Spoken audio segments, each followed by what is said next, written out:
So more than half of the world's chief economists expect the global economy to weaken in 2024, with 7 in 10 saying the pace of geo-economic fragmentation will accelerate, according to the latest chief economist's outlook. Our business editor, Xolani Mbanjwa, has that story for us, and he's coming to us live from Davos at the World Economic Forum. Mr. Mbanjwa, sir, we're just missing the proverbial South African scarf, snow hat and that heavy jacket, but you do have information on the chief economist's outlook that has been released this morning. Tell us more about the findings.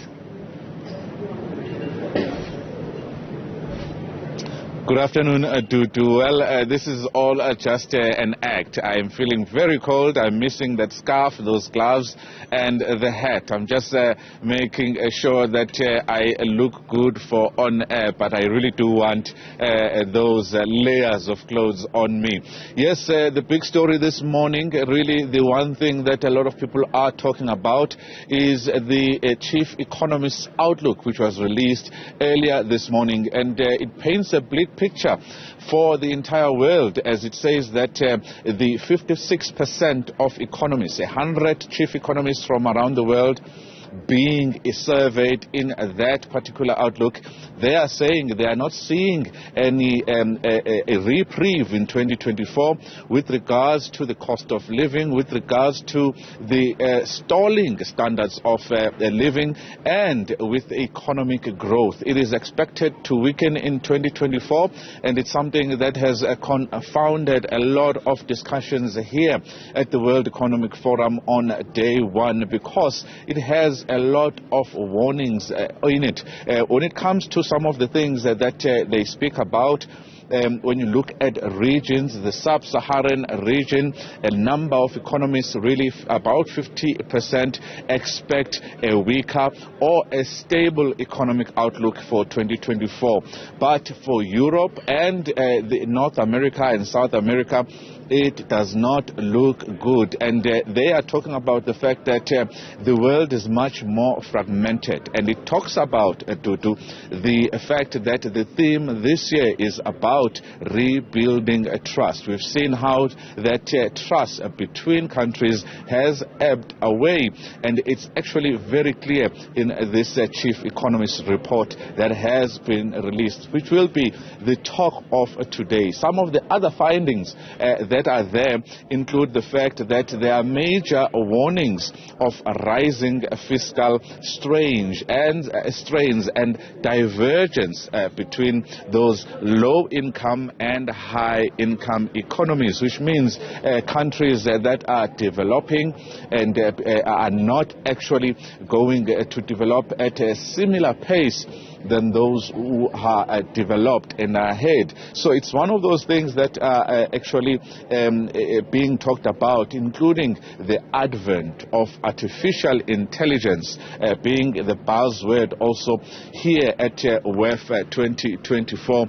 It is a buzzword because it's something that is come up quite strongly in the past year as something that is should drive growth, economic growth, but they are saying it will drive growth for those countries that are ahead anyway, which means it is developing countries. It is a huge concern for the delegates that are here, including the fact that industrial policies are expected to loosen up.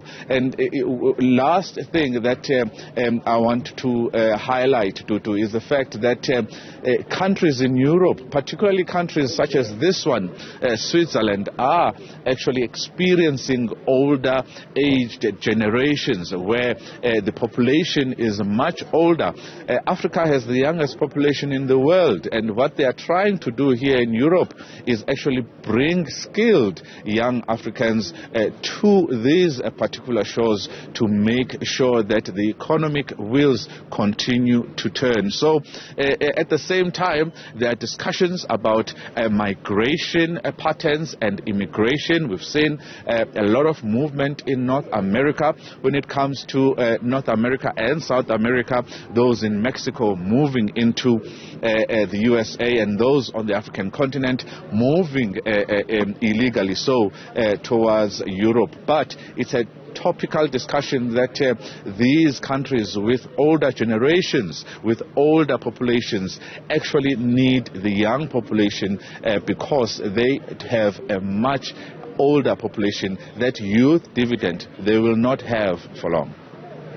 What of inflation, Xolani Mbanjwa? Expectations for 2024? Yes, it's been said since around the mid-2023 that we are now expected to see the peak of inflation globally actually going down, easing, which would put a lot of ease on monetary policy, and those are interest rates. That is what is said also in this particular report, that when it comes to 2024, we should expect an easing of inflation, although we are expecting a stagflation in some parts of the world, but there's a big expectation that interest rates are going to start easing. At least the tightening cycle is going to start at least in the second half of the year.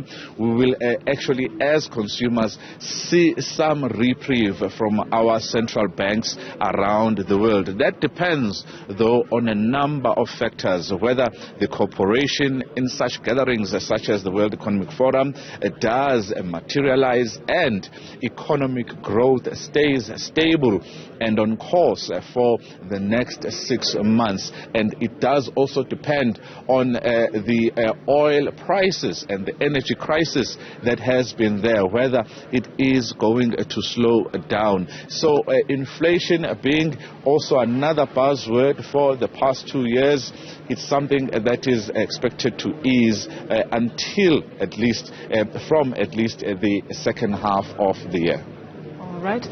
Well, thank you very much, Xolani Mbanjwa, business editor. Let's get you, or let you go so you can find that jacket to keep warm. Thank you very much.